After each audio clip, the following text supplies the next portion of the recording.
talked about having both a hunger and an appetite for excellence. And this week we're going to look at how pressure enables us to be people of excellence, people who break barriers, people who do wonderful things for God. And we're going to start from Proverbs chapter 27 and verse number 7. Proverbs chapter 27, verse number 7. And it says, "A satisfied soul loathes the honeycomb, but to a hungry soul, every bitter thing is sweet." A satisfied soul loathes or hates the honeycomb, but to a hungry soul, every bitter thing is sweet. The honeycomb is naturally sweet. It is the core of honey, and so it is naturally sweet, sweeter actually more than the honey itself. Bitterness is not sweet, and many of you can think of bitter things you have eaten or tasted in your life. Sometimes it could be a fruit that you thought was going to be sweet, and it wasn't sweet.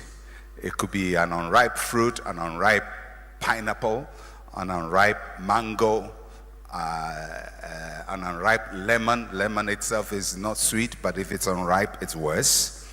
But contrast that with a honeycomb. A honeycomb is sweet. It's something you should love. And a bitter thing should be something you should hate. But the passage here says that to the soul that is satisfied, the honeycomb is hated. It should love the honeycomb, but it doesn't love it. Honeycomb is hated. And to the soul that is hungry, the thing that is bitter becomes sweet to it. It's like being offered to choose between a sweet ripe pineapple and an unripe pineapple. And our natural instinct will be to go for the sweet pineapple and not the unripe bitter pineapple. But the passage says the opposite happens based on whether you are a satisfied soul or a hungry person. So I would just summarize the proverb with two sentences. One is that self-satisfaction makes us see what is easy as hard. When a person is satisfied or self-satisfied, they hate the sweet thing. They hate the easy thing. They hate things that are good for them because of self-satisfaction. But when a person is hungry, they see what is hard as easy. They eat what is bitter and consider it sweet. So it just means that the state of a person's appetite would make them determine what is sweet and what is bitter, what they will embrace and what they will reject, what they want to do and what they would not want to do. When a person is hungry for something, even when it is hard and it is difficult, they are able to do it almost as if it is very easy. In the book of Genesis chapter 29, the story is told about Jacob when he's going to marry, and most of you are familiar with the story. He's told to work for 7 years for his wife, and he thinks the wife is Rachel, and he works for 7 years, and instead of Rachel, he gets Leah.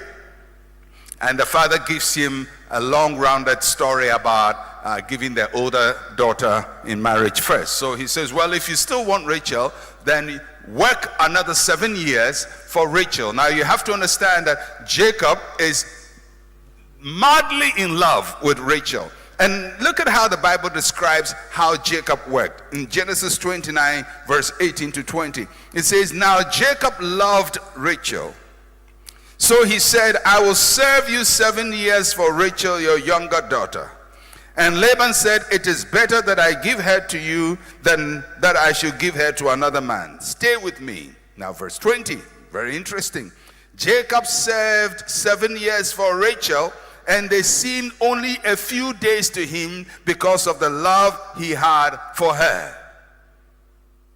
7 years seemed like a few days. Now if you saw Jacob and you said, this guy is suffering, this guy is going through difficulty, it is hard, oh, what kind of mistreatment is that? Look at what his father-in-law has done. But Jacob was sinking his way through 7 years.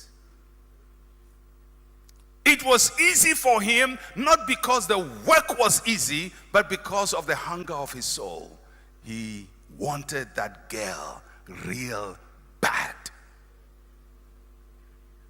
And he served 7 years and never complained. So what does that tell you? That when you love something and you're doing it with passion, you don't complain about it. Because you have a hunger for it, you have a desire for it, you have intensity for it, and you do it as if it's nothing. But when you are doing something that you don't like and you feel bad about, then even a few days become 7 years. So really, what changes the way we approach our work is not the work itself, it's how we feel about the work. And that gives us an idea of what we can do to become excellent people. To become excellent people, we're definitely going to be working. But what will influence our work is whether we are satisfied souls or whether we are hungry souls. Philippians chapter 3, verse 12 to 14. The Apostle Paul is literally giving us his philosophy of life.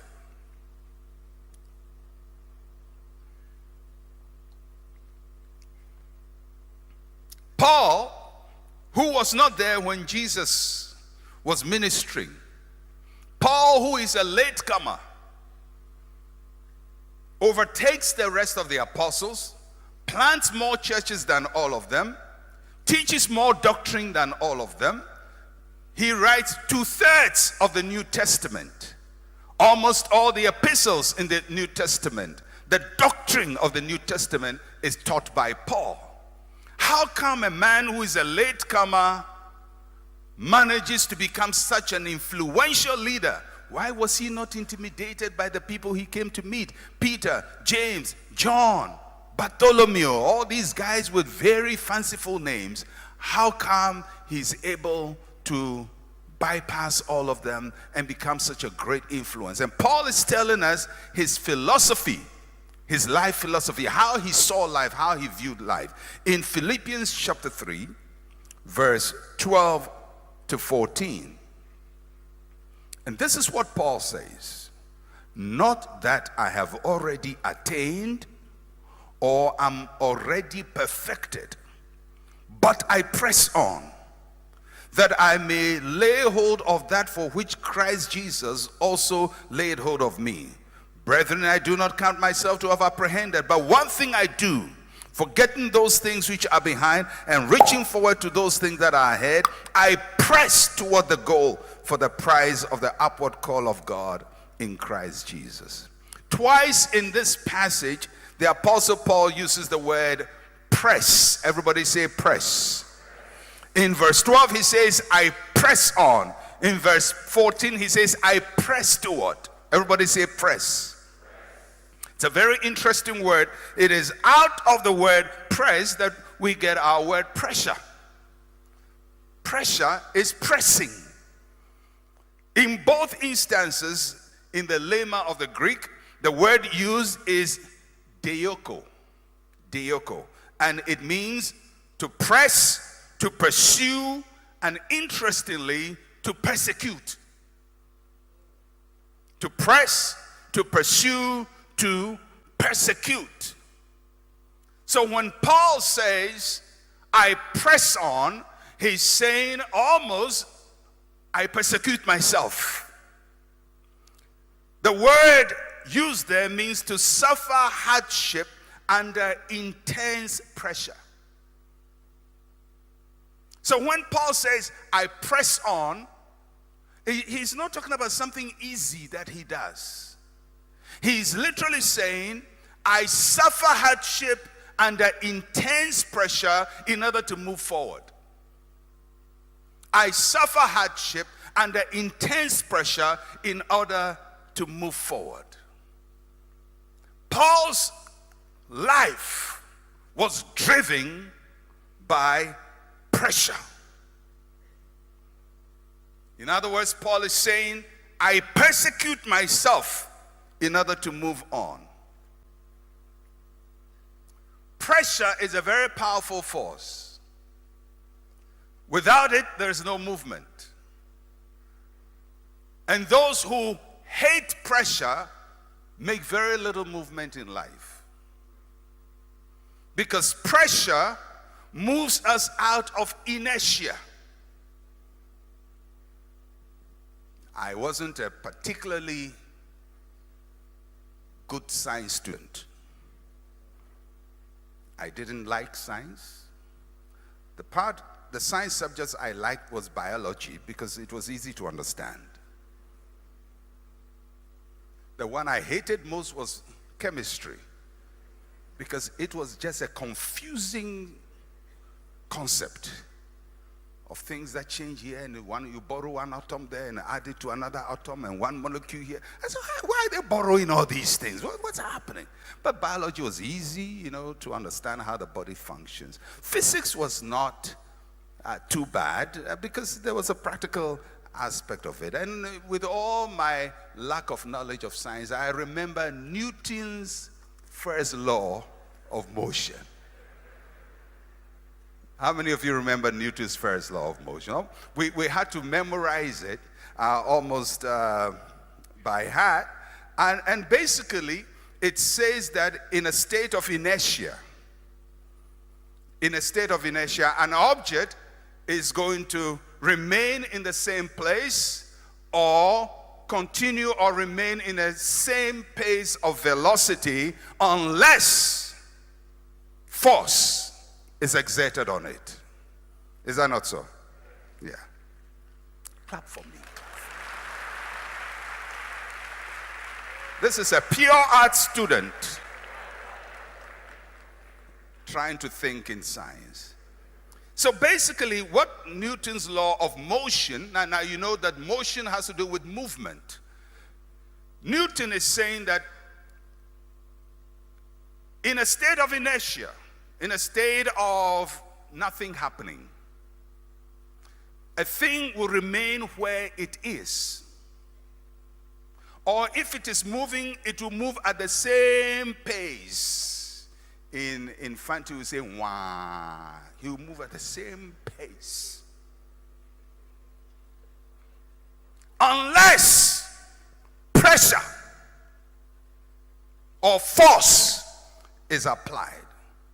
So when you see a person who is stuck in one place, or person moving wah, you know that this person has refused pressure. Because if you're going to move, there has to be pressure. Everybody say pressure. Paul says, that is how I move. I press on. In the ancient world, the first concept of a press was the wine press. The wine press was what was used to produce wine.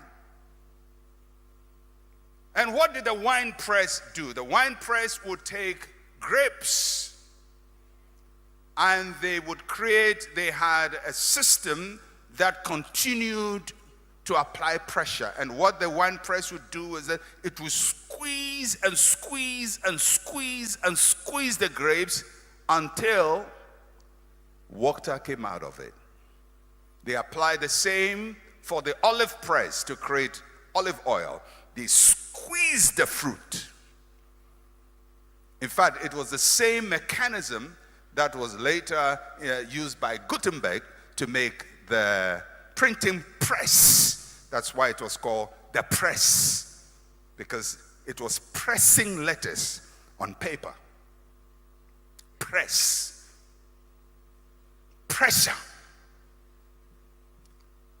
So, for you to move, my friend, you and I, we need pressure. If you hate pressure, you will be in one place, or your movement will be one.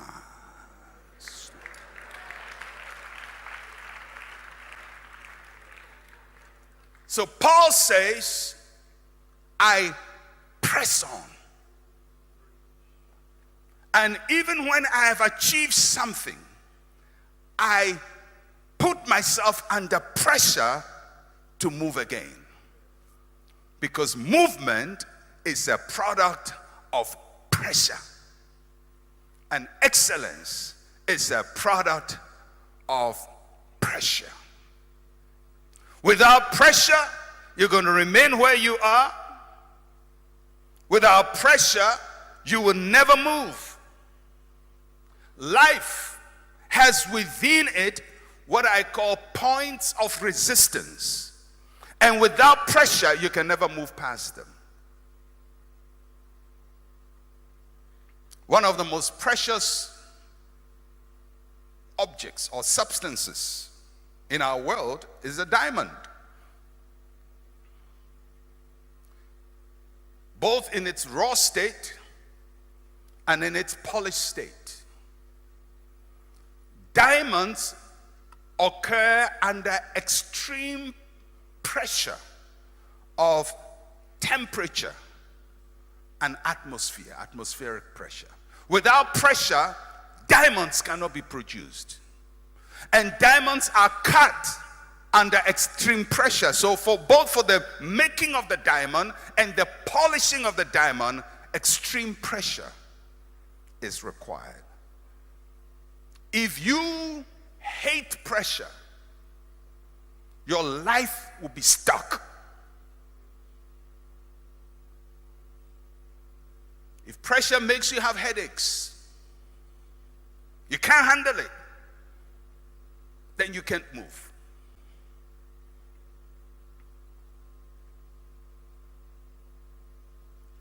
Excellence cannot occur in a state of inertia.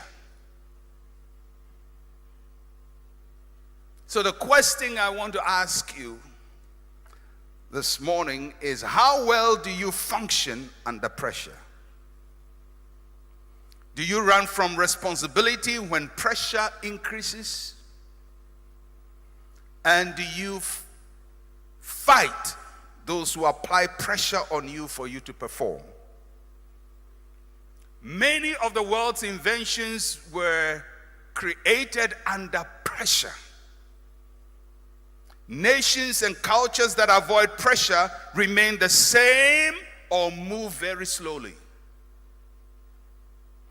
I am convinced, without any shadow of doubt, I am convinced 100% that the critical problems of Africa are the effect of what I call cultural inertia.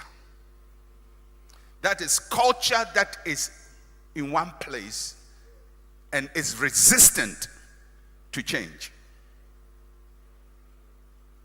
Our economic problems are cultural problems. It is the culture that creates the problem. It is a people who are unwilling to allow pressure to move them. Even our religious problem, when people complain about prophets and so on, it's not a Christian problem. It's a Ghanaian cultural problem. It's African traditional religion intruding into Christianity. It's not Christianity by itself.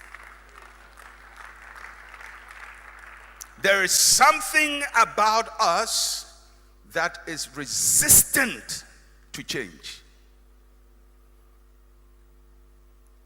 And we make life easy for ourselves. But if you're going to excel, we must be like Jacob. We must accept pressure and work under it as if it's nothing. Whether you're a footballer or whatever you are, everybody requires pressure. Think of any industry or any vocation, even pastoring, without pressure, you do nothing. You will not achieve much.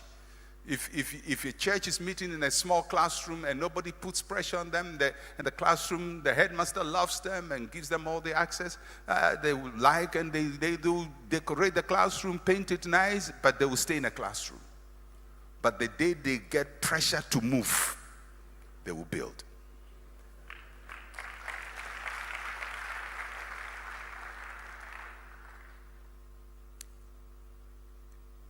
I know we have doctors here and we respect what they are doing. But in other countries, if there is a medical malpractice in a hospital, that hospital may be shut down. Here, you do surgery with somebody, leave scissors and all kinds of things in your stomach. And when it is fine, say, oh, we are sorry. They open you again and take it out, as if nothing happened. Because nobody is going to sue you. Now, suing people is hard. It's painful. But when you are sued once, you will count the scissors after every surgery. If people die in our hospitals because of bad behavior and we hold ourselves accountable, then healthcare will improve. It's the same for pastors. If you go and counsel somebody and his marriage breaks up, and you are held accountable, you would think twice before you tell somebody that his marriage is because his mother-in-law is a witch. If you get sued for that statement, you will be very careful. But we go free. In Ghana, we say nonsense freely. We talk rubbish freely. Nobody is held to any account. And we think it's a good thing. It's not a good thing because there's no pressure. And because there's no pressure, there's no motion.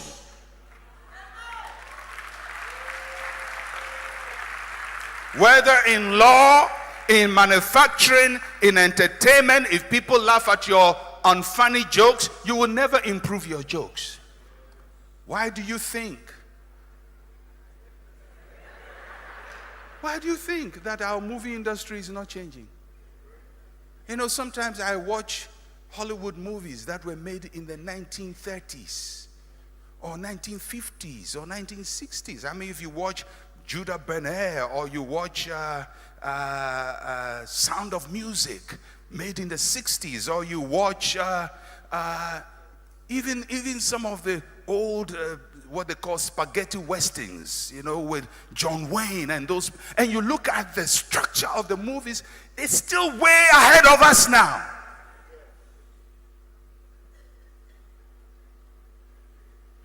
Why? It's not because we are not good actors. It's not because they're not good directors, but we accept anything. No pressure. No problem. And if there's no problem, you are in the same place or you will be wow.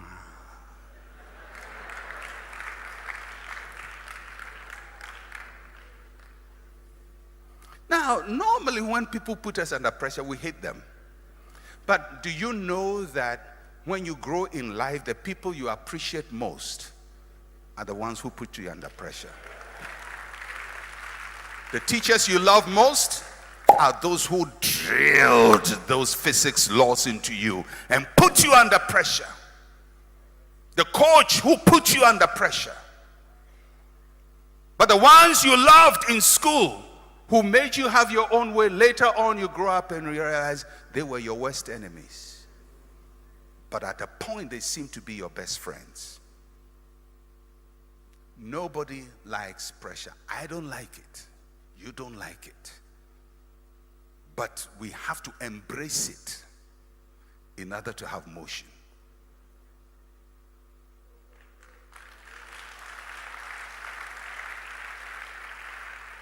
I'm not going to preach for long because we have communion, and that's one of the effects of Sunday communion. It shortens the sermon. So I'm going to continue this next week. But let me say this. Pressure proves us. Pressure proves us. The real proof of a person is seen under pressure. It can either reveal the worst in us or the best in us. But for the purposes of my teaching, I'm going to look at the positive effects of pressure.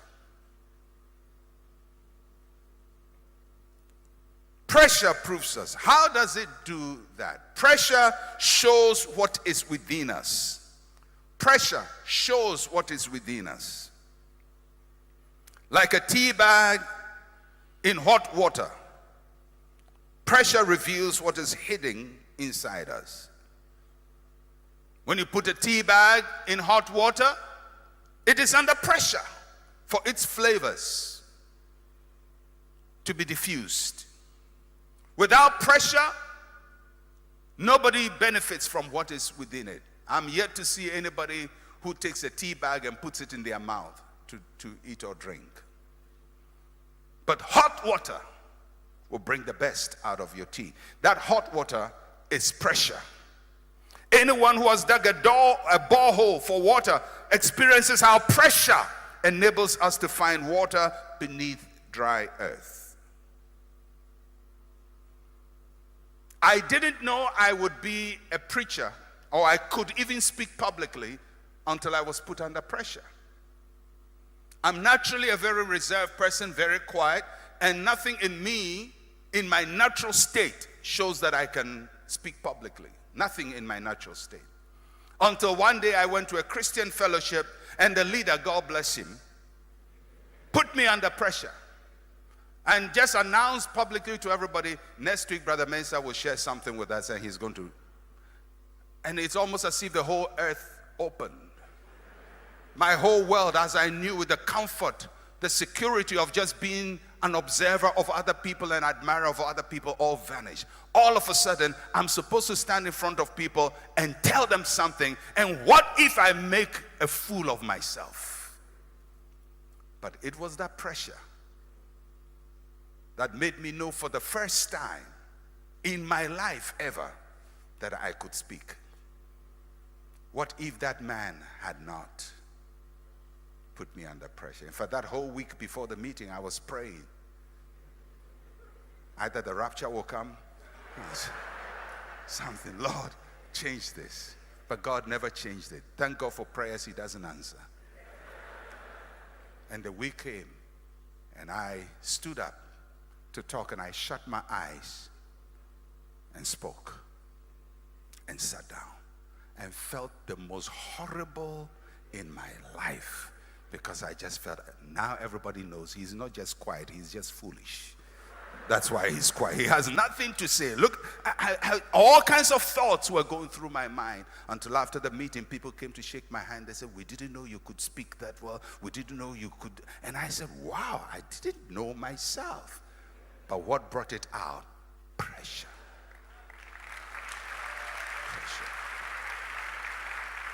Pressure strengthens what we have. Not only does it bring out what we have, it strengthens what we have. Pressure on our muscles strengthens our muscles. Bodybuilders are huge with bulging muscles because of pressure they put on their muscles. Pressure is a builder. Without it, you cannot build your gifts, your talent for excellence.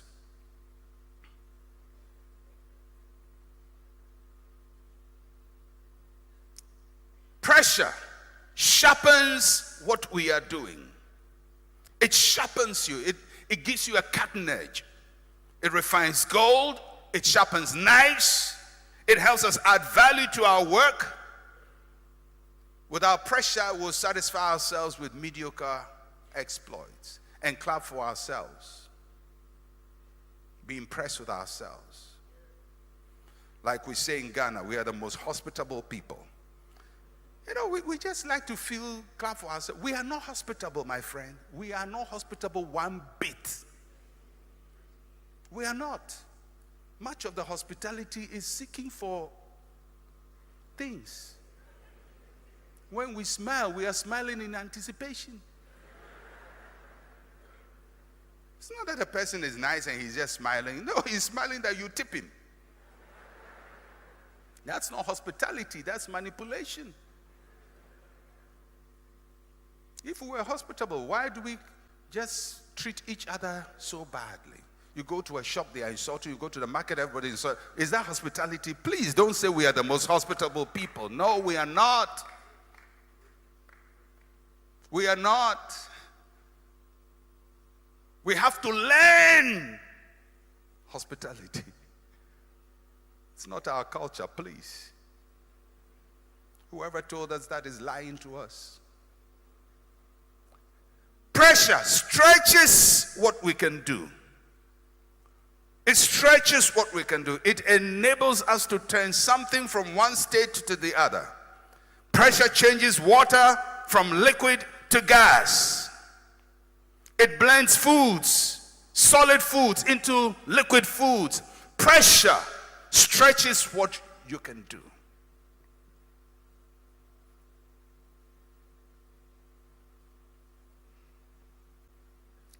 Every one of us who wants to excel, how many of you want to excel this year? I pray God will give you pressure.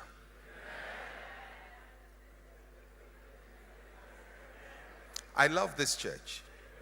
In some churches, people will say, I refuse it. But here you said amen. May God give you pressure. And next week, I'm going to talk about that. The pressure without and the pressure within. I'll be focusing on that. But all I can say is to excel, to accelerate, to gain motion, to move, to break resistance. Your natural state will not do it for you. Your natural state is going to say, you are okay. Why are you worrying yourself? Why are you doing all of that? You know, in Ghana, when people see you jogging, they say, why are you worrying yourself?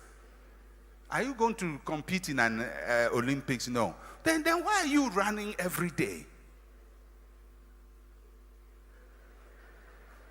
Because we want life to be cool. No problem.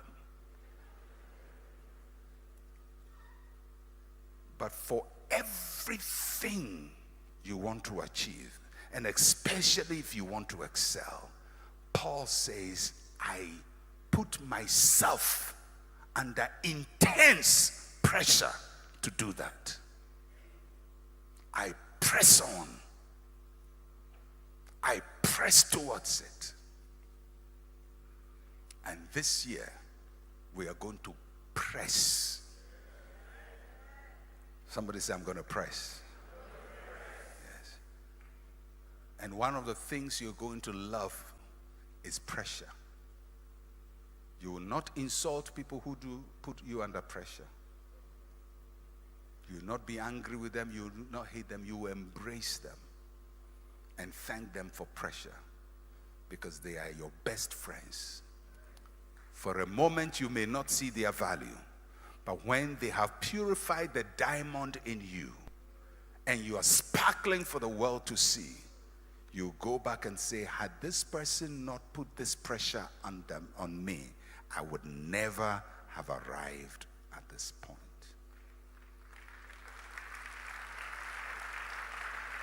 And may the Lord help us, like Paul, to press on to the upward mark of Christ, to be continued next week.